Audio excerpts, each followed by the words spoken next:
ఈ అలర్జీ ఆస్మా ఉన్నవాళ్ళు అంటే వాళ్ళకి అలర్జీ ఆస్మా ఉందని కూడా తెలియదు.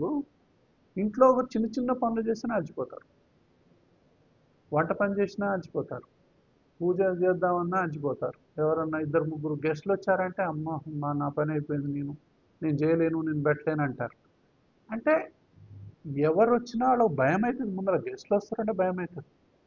ఎటన్నా ప్రయాణం చేద్దామంటే భయం అవుతుంది. ఏదైనా ఫంక్షన్కి పోదామంటే భయం అవుతుంది. ఇంట్లో పని అంటే భయం అవుతుంది. అంటే వీళ్ళకి ఏ పని చేసినా కూడా తొందరగా అలసిపోతారు, ఆయాసం వస్తుంది. కానీ ఇలాంటి వాళ్ళు ఏంటంటే బయటికి చూడటానికి బాగానే ఉంటారు, మంచిగానే తింటారు, మంచిగానే ఓకే, నిద్ర కూడా మంచిగానే పోతారు. కానీ పని చేద్దాం అనేసరికి మాత్రం అంతులేని ఆయాసం వస్తుంది. దీనివల్ల వాళ్ళు ఎన్నో రకాలైనటువంటి అనుమానాలని అవమానాలను ఎదుర్కొంటారు పాపం. ఎందుకంటే అలర్జీ ఆస్మా ఉన్న వాళ్ళు బయటికి చాలా మంచిగా కనిపిస్తారు, అసలు ఎవరు నమ్మరు. ఎవరో ఎందుకు భార్యాభర్తలు ఒకళ్ళు ఉంటేనే ఇంకోళ్ళు నమ్మరు. అంత ఈ సాడిస్ట్ ప్రాబ్లం అంటారు ఇది. అసలు బయటికి కనపడదు, బ్రహ్మాండంగా ఉంటారు బయటికి చూడటానికి. ఏదైనా అంటే ఆ, బయటికి పోదామంటే పోలేరు, ఫంక్షన్ పోదామంటే పోలేరు. అంటే ఎప్పుడు చూసినా కూడా ఇలాంటి ప్రాబ్లమ్స్ కొంతమంది దగ్గర ఉంటాయి. కాబట్టి పోస్ట్ పోన్ అన్న చేస్తారు ఇలాంటి వాళ్ళు, అవాయిడ్ అన్న చేస్తారు.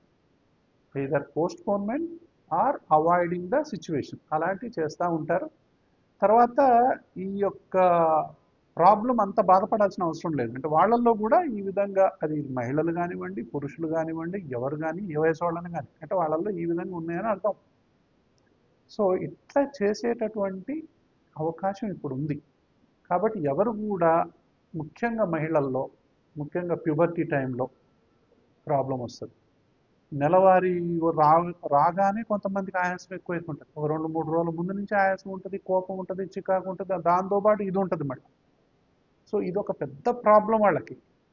తర్వాత ఇంకా మెనోపాజ్ టైం అప్పుడు కొన్ని ప్రాబ్లమ్, ప్రెగ్నెన్సీ అప్పుడు ఇంకా చాలా ప్రాబ్లమ్స్ ఉంటాయి. కొంతమందికి తగ్గిపోతే ఆస్తమా, కొంతమందికి ఎక్కువ అవుతుంది. కాబట్టి ఇట్లాంటి ప్రాబ్లమ్స్ ఉన్నవాళ్ళు కూడా ఉంటారు. సో మహిళల్లో ఉండేటటువంటి ఆస్తమా నేను ఏమంటానంటే, కరెక్ట్ టైంలో కరెక్ట్ వైద్యం జరగకపోతే ఇది ఒక గృహ హింస అంటాను నేను. గృహహింస, డొమెస్టిక్ వైలెన్స్తో సమానం ఇది. అంత బాధపడతారు. సో ఎవరికి చెప్పుకోలేరు, చెప్పినా నమ్మరు. ఎన్నిసార్లు అని చెప్తారు నాకు బాగాలేదని.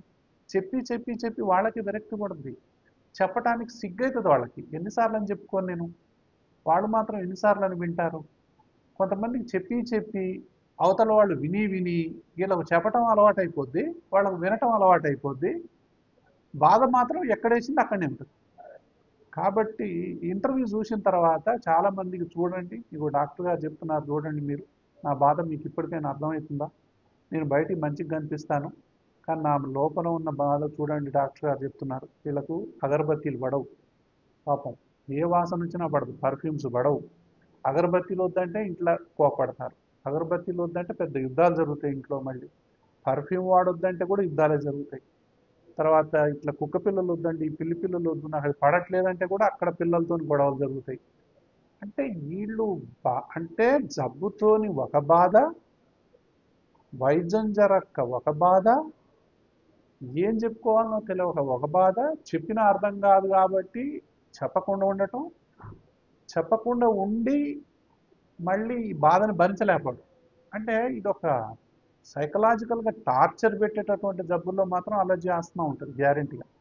సో ఇట్లా బాధపడాల్సిన అవసరం లేదు. అంటే వాళ్ళల్లో అలర్జిక్ ఇన్ఫ్లమేషన్ ఈ విధంగా ఉందని అర్థం. సో ఇట్లా మూసుకుంటున్నాయని అర్థం. ఊపిరి ఆడదు వాళ్ళకి. ఎక్కడ తేడా వచ్చినా, వాతావరణంలో తేడా వచ్చినా, ఇంట్లో తేడా వచ్చినా, ఏ పొగొచ్చినా, ఏ వాసన వచ్చినా, ఏ దుమ్ము వచ్చినా, ఏ చల్లటి నీళ్లు తాగినా, ఎటు బయటికి పోయినా, ఏ ఫంక్షన్కి పోయినా వెంటనే మూసుకుంటాయి. కాబట్టి ఇట్లా చేసేటటువంటి మందులు ఇప్పుడు అందుబాటులోకి వచ్చాయి. అలర్జీ ఆస్మాకు ఇన్హలేషన్ థెరపీతో పాటు ఇప్పుడు ఇమ్యునోథెరపీ కూడా మనకు శ్వాస హాస్పిటల్లో ఇప్పుడు అందుబాటులో ఉంది. కాబట్టి నేను మొదటి నుంచి 20-30 ఏళ్ళ నుంచి నేను ఏం చెప్తున్నానంటే, అలర్జీ ఆస్మాతో ఏ ఒక్కరూ ఇంకెంత మాత్రం బాధపడాల్సిన అవసరం ఈ రోజుల్లో లేదు. మీరు ఇన్హేలర్ వాడుతున్నారు అయినా తగ్గట్లేదు అంటే తాళం ఒకటి తాళం చేయ ఒకటి అయినట్టే. మీరు ప్రతిరోజు నెబులైజర్ పెడుతున్నారు కానీ బాధ మాత్రం అట్నే ఉంది అంటే మీరు కరెక్ట్ మందులు వాడనట్టే. కాబట్టి కరెక్ట్ డయాగ్నోసిస్ చేయాలి, కరెక్ట్ టెస్టుల ద్వారా కరెక్ట్ డయాగ్నోస్ చేసి కరెక్ట్ మెడిసిన్ కరెక్ట్ డోస్లో వాడాలి. మనం ఏదో అంటే జబ్బు 4వ దశలో ఉంటే మీకు 1వ దశ మందులు ఇస్తే ఎట్లా తగ్గుతుంది? అట్లా. కాబట్టి ఈ యొక్క విషయాన్ని మీరందరూ తెలుసుకుంటారని చెప్పే ఈ అవగాహన కార్యక్రమాలని 20, 30 సంవత్సరాల నుంచి చేస్తున్నాను. మహిళల్లో ఆస్తమా పెట్టినంత బాధ ఇంకే జబ్బు పెట్టదు. కానీ బయటికి కనిపించని హింసల్లో ఈ అలర్జీ ఆస్తమా కూడా ఒకటి. దీనికి ఇప్పుడు అత్యాధునిక శాస్త్రీయ వైద్యం అందుబాటులో ఉంది. ఎవరైనా సరే అంటే శ్వాసలో స్వేచ్ఛ అనేది అది అనుభవించిన తర్వాత అర్థమయ్యేటటువంటి ఒక ఆనందం అది. కాబట్టి అట్లా బాధపడాల్సిన అవసరం లేదు. కాబట్టి ఎంత తొందరగా వైద్యం తీసుకుంటే అంత మంచిగా ఆనందంగా ఉంటారు మీరు. ఎందుకంటే మందులు ఉన్నాయి, సమస్య ఉంది, పరిష్కారం ఉంది. ఈ రెండింటిని కలిపే ఆస్తమా ఎడ్యుకేషన్ మిస్ అయింది.